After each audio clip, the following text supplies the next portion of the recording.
بله، صابخونه جدیدمون رو میبینیم.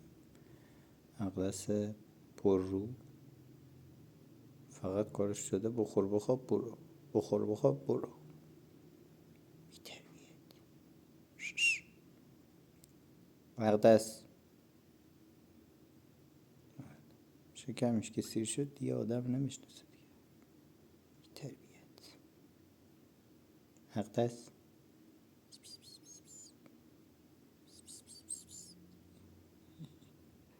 از اون زولایی زده که یه جا زول میزنن گربا. بعد اونجا ببین جنی دیده چی دیده.